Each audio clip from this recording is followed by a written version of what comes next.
I am Malala, How One Girl Stood Up for Education and Changed the World. Written by Malala Yousafzai and Patricia McCormick. Prologue, because I think it does a better job than Chapter 1. When I close my eyes, I can see my bedroom. The bed is unmade, my fluffy blanket in a heap, because I've rushed out for school late for an exam. My school schedule is open on my desk to a page dated 9 October 2012. And my school uniform, my white shalvar and blue kameez, is on a peg at the door waiting for me. I can hear the neighborhood kids playing cricket in the alley behind our home. I can hear the hum of the bazaar not far away. And if I listen very closely, I can hear Safina, my friend next door, tapping on the wall we share so she can tell me a secret. I smell rice cooking as my mother works in the kitchen.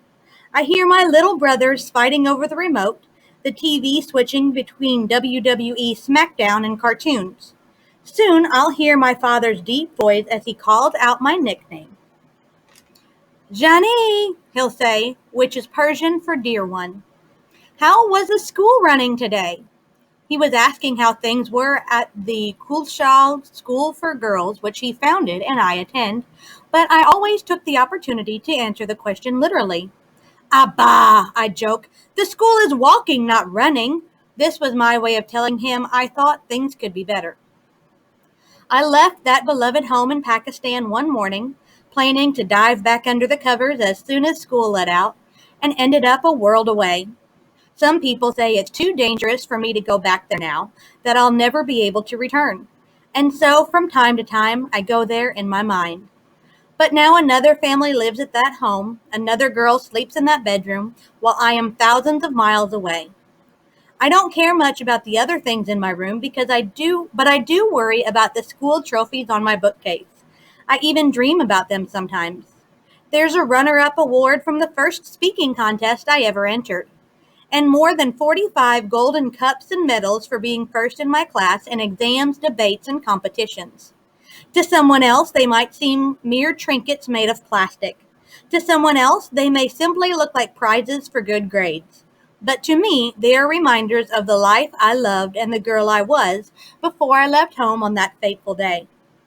When I open my eyes, I am in my new bedroom. It is in a sturdy brick house in a damp and chilly place called Birmingham, England.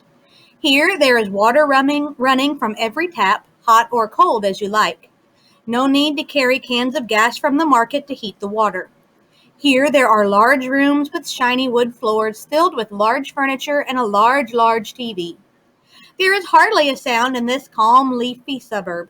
No children laughing and yelling, no women downstairs chopping vegetables and gossiping with my mother, no men smoking cigarettes and debating politics. Sometimes, though, even with these thick walls between us, I can hear someone in my family crying for home. But then my father will burst through the front door, his voice booming. Johnny, he'll say, how was school today? Now there is no play on words. He's not asking about the school he runs and I attend, but there's a note of worry in his voice as if he fears I won't be there to reply, because it was not so long ago that I was nearly killed, simply because I was speaking out about my right to go to school. It was the most ordinary of days. I was 15 in grade 9, and I'd stayed up far too late the night before studying for an exam. I had already heard the rooster crow at dawn, but had fallen back to sleep. I'd heard the morning call to prayer from a mosque nearby, but managed to hide under my quilt, and I pretended not to hear my father come to wake me. Then my mother came and gently shook my shoulder. Wake up, Pisho, she said, calling me kitten in Pashto, the language of the Pashtun people. It's 7:30 and you're late for school. I had an exam on Pakistani studies, so I said a quick prayer to God. If it is your will, may I please come in first? I whispered, okay, and thank you for all of my successes so far. I gulped down a fried egg and chapati with my tea. My youngest brother, Atal, was in an especially cheeky mood that morning. He was complaining about all the attention I'd received for speaking out about girls getting the same education as boys, and my father teased him a little at the breakfast table. When Malala is prime minister someday, you can be her secretary, he said. Atal, the little clown in the family, pretended to be cross. No, he cried, she will be my secretary. All this banter nearly made me late, but I raced out the door, my half-eaten breakfast still on the table. I ran down the lane just in time to see the school bus crammed with other girls on their way to school. I jumped in that Tuesday morning and never looked back at my home. The ride to school was quick, just 5 minutes up the road and along the river.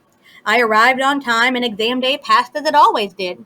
The chaos of Mignora City surrounded us with its honking horns and factory noises while we worked silently, bent over our papers in hushed concentration.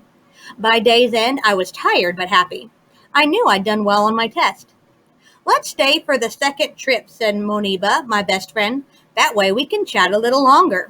We always like to stay on for the late pickup." For days, I'd had a strange, gnawing feeling that something bad was going to happen. One night, I'd found myself wondering about death. What is being dead really like? I wanted to know. I was alone in my room, so I turned toward Mecca and asked God. "What happens when you die?" I said. "How would it feel?" If I died, I wanted to be able to tell people what it felt like. "Malala, you silly girl," I said to myself. "You'd be dead and you couldn't tell people what it was like." Before I went to bed, I asked God for one more thing. "Can I die a little bit and come back so that I can tell people about it?" But the next day had dawned bright and sunny, and so had the next one and the one after that. And now I knew I'd done well on my exam. Whatever cloud had been hanging over my head had begun to clear away. So Moniba and I did what we always did. We had a good gossip. What face cream was she using? Had one of the male teachers gone for a baldness cure? And now that the first exam was over, how difficult would the next one be? When our bus was called, we ran down the steps. As usual, Moniba and the other girls covered their heads and faces before we stepped outside the gate and got into the waiting Dinah, the white truck that was our Kushal school bus. And as usual, our driver was ready with a magic trick to amuse us. That day, he made a pebble disappear. No matter how hard we tried, we couldn't figure out his secret. We piled inside, 20 girls and 2 teachers crammed into 3 rows of benches stretching down the length of the Dinah. It was hot and sticky, and there were no windows, just a yellowed plastic sheet that flapped against the side as we bounced along Mignora's crowded rush-hour streets. Haji Baba Road was a jumble of brightly colored rickshaws, women in flowing robes, men on scooters, honking and zigzagging through the traffic. We passed a shopkeeper butchering chickens, a boy selling ice cream cones, a billboard for Dr. Humayun's Hair Transplant Institute. Moniba and I were deep in conversation. I had many friends, but she was the friend of my heart, the one with whom I shared everything. That day, when we were talking about who would get the highest marks on the exam, one of the other girls started a song and the rest of us joined in. Just after we passed the little giant snack factory and the bend in the road, not more than 3 minutes from my house, the van slowed to a halt. It was oddly quiet outside. "It's so calm today," I said to Moniba. "Where are all the people?" I don't remember anything after that, but here's the story that's been told to me. 2 young men in white robes stepped in front of our truck. "Is this the Kushal school bus?" one of them asked. The driver laughed. The name of the school was painted in black letters on the side. The other young man jumped onto the tailboard and leaned into the back where we were all sitting. "Who is Malala?" he asked. No one said a word, but a few girls looked in my direction. He raised his arm and pointed at me. Some of the girls screamed, and I squeezed Moniba's hand. "Who is Malala?"